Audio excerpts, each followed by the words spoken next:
Fighter jets की supply करेंगे Netherlands Denmark. US से मिली मंजूरी, अब क्या करेंगे पुतिन। नमस्कार, मैं आंचल और स्वागत करती हूँ आपका ट्रिगर पॉलिटिक्स में। नीदरलैंड के रक्षा मंत्री ने शुक्रवार को कहा है कि संयुक्त राज्य अमेरिका ने नीदरलैंड को यूक्रेन को F-16 देने की मंजूरी दे दी है, जो यूक्रेन के लिए बहुत बड़ी खबर है। हालांकि यूक्रेन को पिछले 18 महीने से चल रहे इस युद्ध में तत्काल इसका फायदा मिलने की संभावना नहीं है, क्योंकि यूक्रेन के पायलट्स F-16 फाइटर जेट उड़ाने के लिए ट्रेंड नहीं है। नीदरलैंड के रक्षा मंत्री ने कहा है कि मैं यूक्रेन को F-16 जेट विमानों की डिलीवरी का रास्ता साफ करने के अमेरिका के फैसले का स्वागत करता हूं। यह हमें यूक्रेनी पायलटों के प्रशिक्षण का पालन करने की अनुमति देता है। डच रक्षा मंत्री काजसा ओलोग्रेन ने सोशल प्लेटफॉर्म एक्स, जिसे पहले ट्विटर के नाम से जाना जाता था, उस पर एक संदेश में कहा कि हम अगले कदम पर फैसला लेने के लिए यूरोपीय भागीदारों के साथ निकट संपर्क में बने हुए हैं। हालांकि फिलहाल ये साफ नहीं हो पाया है कि यूक्रेन को F-16 फाइटर जेट्स कब मिलेंगे, लेकिन F-16 फाइटर जेट उड़ाने की ट्रेनिंग हासिल करने के लिए पायलट्स को कम से कम 6 महीने की ट्रेनिंग लेना जरूरी होता है। यूक्रेन लंबे समय से अत्याधुनिक लड़ाकू विमान की मांग कर रहा है ताकि उसे युद्ध में बढ़त मिल सके।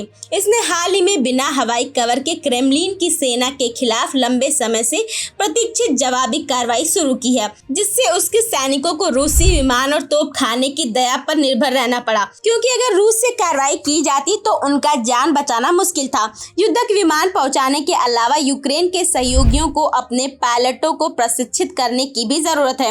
वाशिंगटन का कहना है कि एडवांस अमेरिकी अब्राम टैंकों की तरफ F-16 भी लंबी अवधि में महत्वपूर्ण होंगे।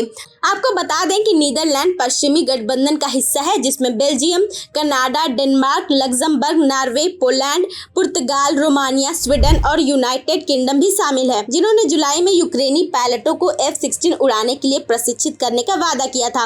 लेकिन यूक्रेन को F-16 देने के लिए नीदरलैंड और डेनमार्क को अमेरिका से इजाजत लेने की जरूरत थी, क्योंकि ये विमान संयुक्त राज्य अमेरिका में बने हैं। डच विदेश मंत्री वोप्के होकेस्टा ने एक्स पर एक संदेश में कहा कि यूक्रेन को F-16 भेजने की अमेरिकी मंजूरी यूक्रेन की रक्षा में एक बड़ा मील का पत्थर है। यह तुरंत स्पष्ट नहीं था कि पहला F-16 यूक्रेन को कब सौंपा जा सकता है। नीदरलैंड के साथ साथ डेनमार्क ने जून में कहा था कि यूक्रेनी पायलटों का प्रशिक्षण शुरू हो गया है और देश कीव को जेट पहुंचाने पर विचार कर रहा है, लेकिन विमान के संभावित दान को वास्तविकता बनने से पहले पायलटों को 6 से 8 महीने की ट्रेनिंग की आवश्यकता होगी। डेनिश मीडिया को दिए एक बयान में रक्षा मंत्री जैकब एलमैन जेंसन ने कहा कि सरकार ने कई बार कहा है कि ये दान प्रशिक्षण के बाद एक स्वाभाविक कदम है।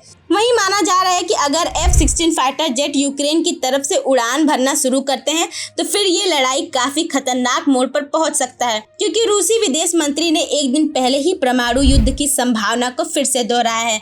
Bureau report, trigger politics.